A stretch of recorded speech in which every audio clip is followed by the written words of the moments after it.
Vous écoutez le podcast Le voyage intérieur de Lucie, présenté par Lucie Lancel. Le voyage intérieur de Lucie, changez votre regard, vous êtes extraordinaire. Bienvenue pour cet étrange voyage où votre guide est une personne non-voyante qui vous invite à changer votre regard sur vous-même et sur la vie. Je suis ravie de vous retrouver pour ce nouvel épisode. Aujourd'hui, je vous parle d'un exercice pour débusquer vos croyances limitantes.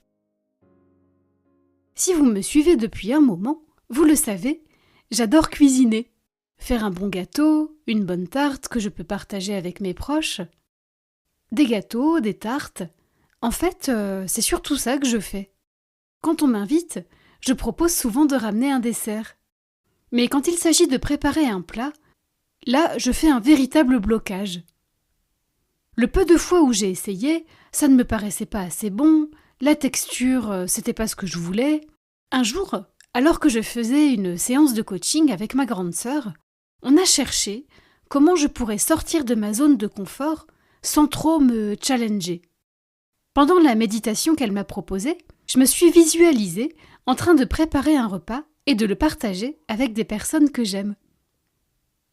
On a donc décidé que ça serait mon objectif. Mais le temps a passé et impossible de passer à l'action. J'ai réalisé d'autres objectifs, mais pas celui-là.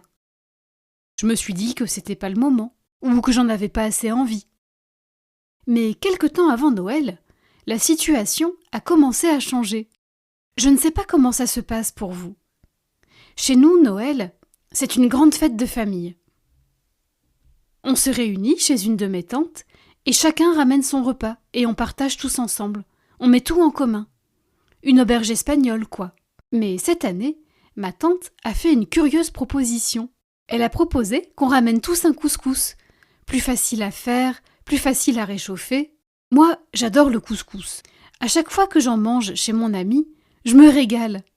Et j'ai un robot cuiseur qui permet de le faire assez facilement. Mon amie a le même robot cuiseur que moi. Elle m'a expliqué comment s'en servir, elle m'a donné sa recette. Je pourrais le faire en fait, ce couscous. Bon, il faudrait peut-être faire un essai pour m'entraîner, mais quand même, ça paraît faisable.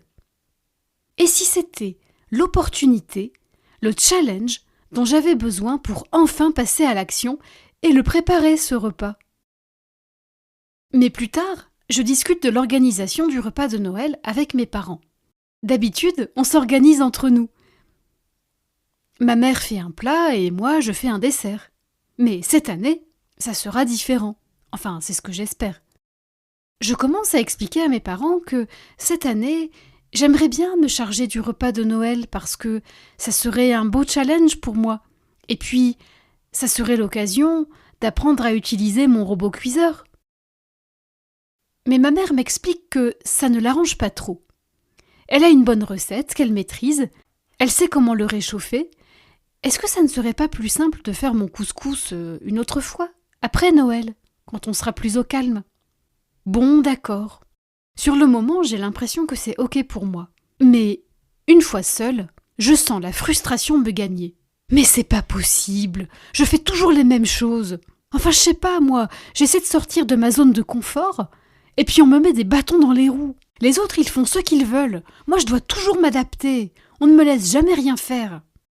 Tout à coup, ma petite voix intérieure me rappelle à l'ordre. « Lucie, tu crois pas que tu devrais méditer un peu? Ou au moins respirer ?» Mais ma colère avait pris le volant. « Non, je ne méditerai pas, et foutez-moi la paix avec vos enseignements. » Je ne sais pas vraiment à qui je m'adressais, mais ce qui est sûr, c'est que Radio Rumination s'était mise en route. Ça ne me faisait pas de bien, mais j'allais avoir bien du mal à changer de fréquence. Au bout d'un moment, j'allume mon ordinateur et je me mets à écrire. Les enfants sont agaçants parfois. Je ne sais pas si vous avez remarqué, mais ils demandent toujours pourquoi. Ils vous voient avec un stylo et ils disent « Pourquoi t'as un stylo ?»« Parce que j'écris. »« Pourquoi t'écris ?»« Parce que j'ai du travail. »« Pourquoi t'as du travail ?» Ça agace l'adulte que nous sommes aujourd'hui. Où est le rapport? Eh bien, c'est que au lieu de vous agacer, je vous propose de vous en inspirer. Récemment, en coaching, j'ai découvert un exercice magique. Ça s'appelle l'exercice des pourquoi. Le principe est simple. Vous écrivez votre problème sur une feuille ou sur un ordinateur et vous demandez pourquoi. Et quand vous avez une réponse, questionnez-la. Demandez pourquoi. Vous pouvez aussi utiliser votre imagination. Imaginez que vous êtes avec un ami en qui vous avez confiance, ou un coach. Ça peut être aussi un personnage imaginaire, un personnage de votre livre ou de votre film préféré, peu importe. L'essentiel, c'est que ça vous donne confiance. Donc si on revient à mon exemple, ça pourrait donner quelque chose comme « Je ne peux pas faire le couscous pour Noël et ça m'énerve ». Pourquoi ça t'énerve ? Parce que les autres, ils font ce qu'ils veulent et moi, je dois toujours m'adapter. Pourquoi tu dois toujours t'adapter ? Parce que moi, je ne sais pas m'affirmer. Pourquoi tu ne sais pas t'affirmer ? Parce que si ça se passe mal, c'est sur moi que ça va retomber. Et je ne le supporterai pas. Alors là, double réponse, donc double question. Pourquoi ça se passerait mal et pourquoi tu ne le supporterais pas ?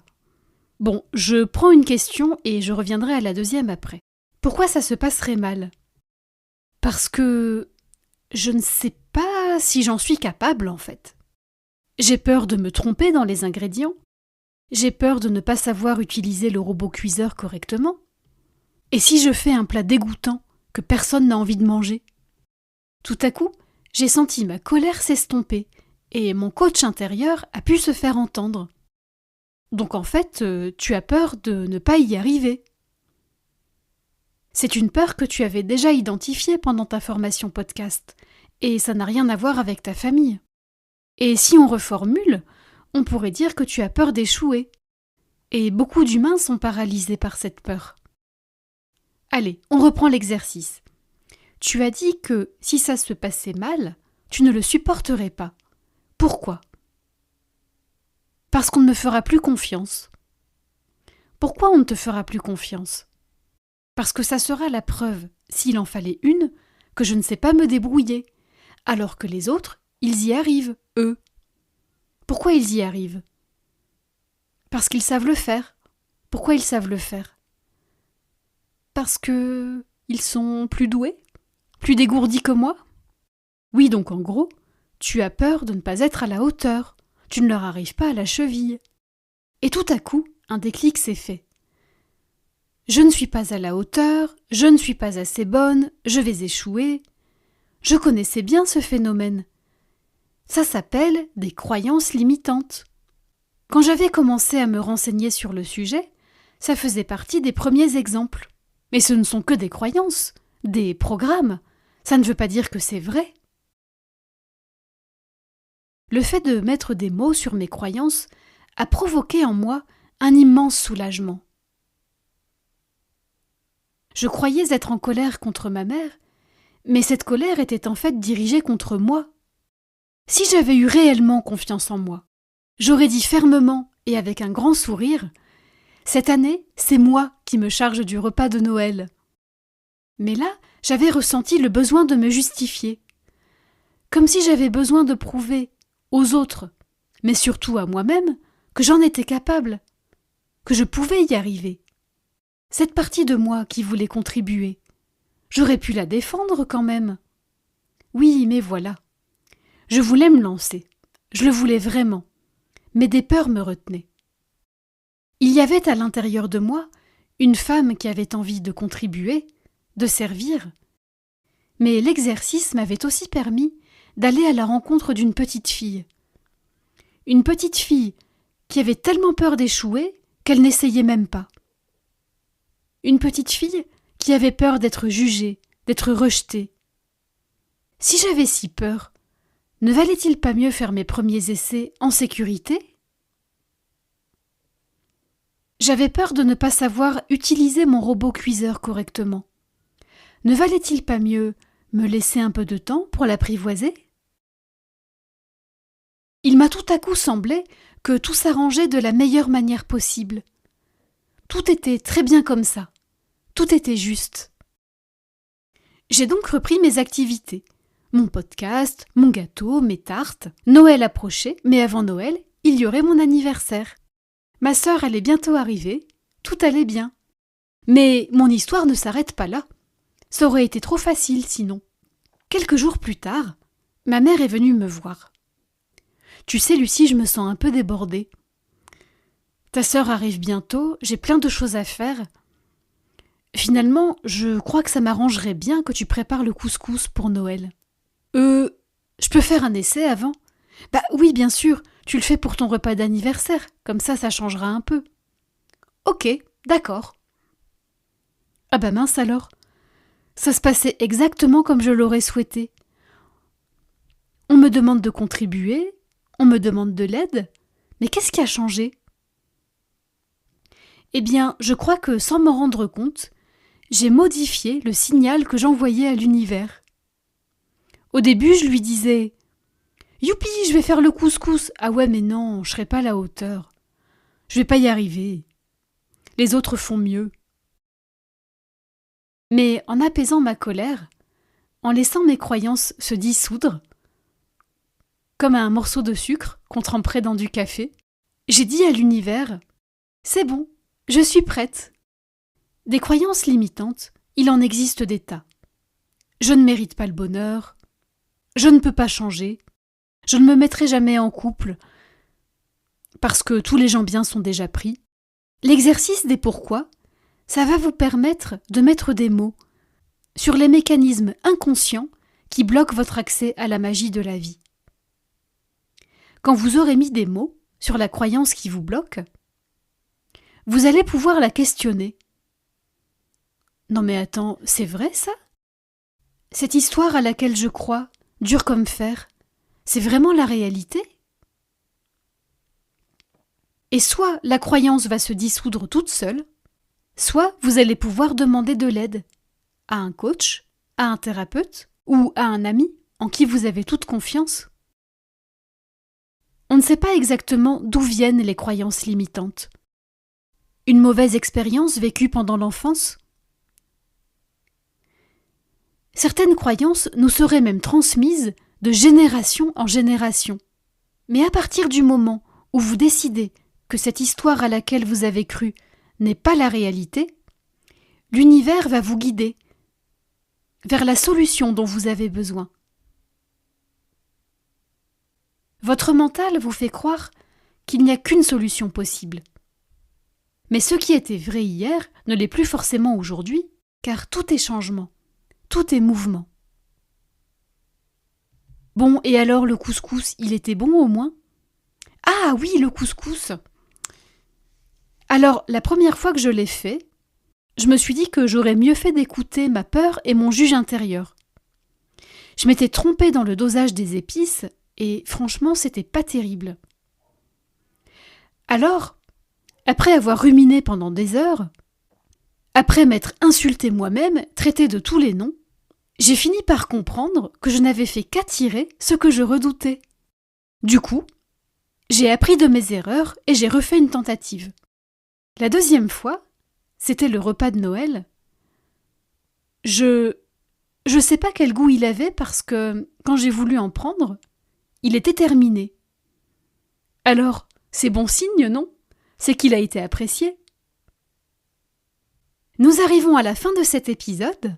J'espère vous avoir donné un outil concret pour débusquer vos croyances limitantes et débloquer votre accès à la magie de la vie. En tout cas, si vous l'essayez, je serai heureuse d'avoir vos retours. N'hésitez pas à partager vos expériences sur ma page Facebook ou sur ma chaîne YouTube. Je vous lirai avec grand plaisir. Je vous retrouve très prochainement pour un nouvel épisode.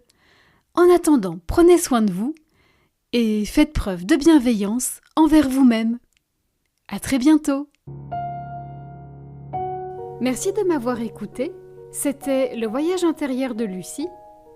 Si vous avez aimé cet épisode, vous pouvez liker, partager, vous abonner à ma chaîne. Ce podcast est disponible sur toutes les plateformes numériques, Apple Podcasts, Spotify, Google Podcasts, Deezer, etc. Et si vous souhaitez me contacter, Pour commenter un épisode, partager votre expérience, n'hésitez pas à vous rendre sur la page Facebook du podcast. Je vous mets le lien dans la description. Je vous retrouve très prochainement pour un nouvel épisode du podcast Le voyage intérieur de Lucie. Le voyage intérieur de Lucie. Changez votre regard. Vous êtes extraordinaire.